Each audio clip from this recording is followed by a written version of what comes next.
Hello guys, I'm back. For today's video, ituturo ko sa inyo kung paano malalaman kung available na ang plate number ng iyong sasakyan o motorsiklo sa LTO. Welcome to my channel. Please subscribe.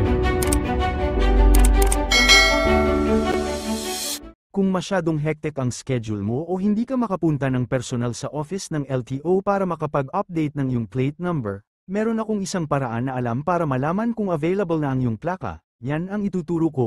Sundan nyo lang ako. Let's do this. Sa iyong mobile phone, i-click mo lang ang icon ng Google Chrome. Sa taas ng search bar, type mo ang LTO tracker. Lalabas dyan ang website ng LTO. Click mo ang LTO tracker. At automatic ka nang mapupunta sa disclaimer for foreign client page. Pwede mong basahin ang to know more about the policies. At pagkatapos mong basahin, click got it. Then, lalabas na dyan ang tracker page. Bukod pala sa plate number, pwede mo din matrack ang driver's license kung available na din sa office ng LTO.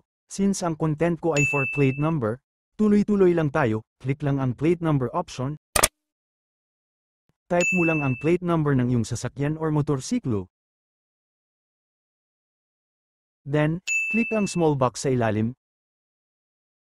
Tapos, click track and check availability. At yun na, lalabas na yung plate number mo. Makikita mo sa taas ang remarks na, your plate number is ready for pick-up na sa opisina ng LTO.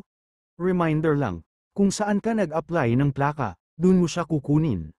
That's it for now. Sana ay may na-share ako. Salamat. Please subscribe for more. Kaya naman hanggang dito na lang. Hanggang sa muli. Bye-bye.